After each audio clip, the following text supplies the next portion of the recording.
I poslije toga ću pokazati kako da koristite Subway tekst, u ovom slučaju prapa, istorička se fobesa. Ovaj program ću vam ostaviti u descriptionu, pa ako želite instalirajte, ako želite napravite. Ovako, kada instalirate obična instalacija, znači otpakujete i naravno stavite gdje želite. U ovom slučaju ovaj desktop, pa ću kasnije.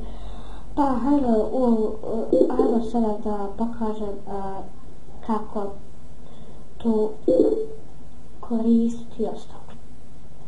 Ovo je verzija 4.9.1, pa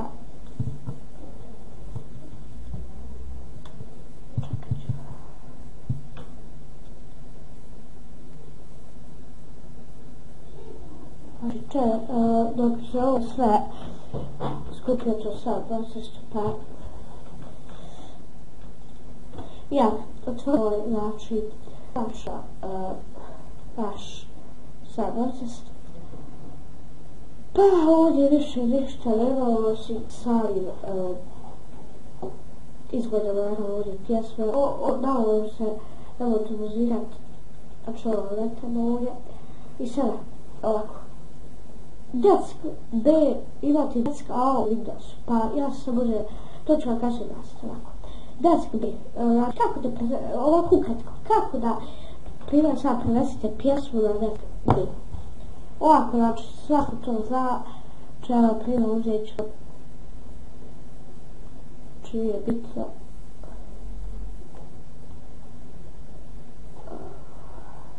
Na ovoj pjesmu, tako. Šta je sada pjesma i to znači vidite sada da napuštam dalje. Ovdje fade control, šta se sada radi ovdje? Ovdje se radi pojačavanje zvuka, smanjivanje, to svako zna naravno. I ovdje isto vidite, ovo je Desk A, a ovo je Desk B ovdje. Ovo su neke kontrole koje damo aktivirati, samo će vam zove zafrkati vaš player, pa znači ovdje je sat, je običaj naravno i ovdje naravno zapravo izbrisati. I ovdje sad sat, koliko ima sati i tako dalje. Ovo sam već rekao da imate. I ovo ovdje, znači ovo je što najviše treba. Ako želite sada da vodite radio, ako imate svoj radio, ne vodite svoj radio, ako je neko da, znači imate sada ovdje ovo. Kako se prijaviti? Jednostavno ovako, kliknite na MP3, ok. I ovdje sad dodate šifru, u stvari od servera IP i šifru. Znači to je to. I ovdje sve što treba da radite, vidite i kliknete ok. I to je to. Sada ako želite znači da izbrisate odavlja kasnije i sada ako želite samo da pustite na primjer radija, označite koji ćete pustiti, kliknete na ovdje. A kada želite da zaustavite, kliknete ovdje. I ovo je ko neko snimanje muzike i tako dalje, što je ovako.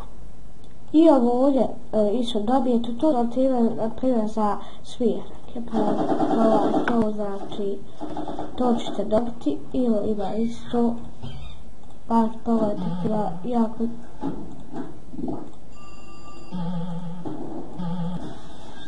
znači jako nebitno. Imate vam strane još ime, vidite sada vam pokažem kako još dodavati neke, na primjer, ako vam nešto na primjer, evo ovome, kliknite tu i stavite. Ako vam lakše preko ovog, znači ako je to lakše, ja neću, znači preko ovog, ako je lakše i tako. I eto, i to je to, hvala što ste gledali ovaj klip i video se.